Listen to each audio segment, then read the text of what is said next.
You know, sometimes I like to be of the mind that vehicles are sentient beings and that your pulling teeth is fully aware of where it's at.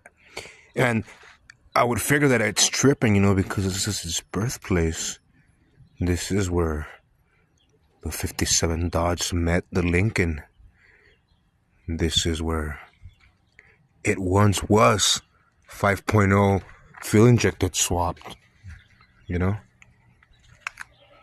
don't live here anymore. So I would think that it knows. It's like, oh, this is where I was born. Maybe. Of course, it depends on the amount of substances that you have ingested.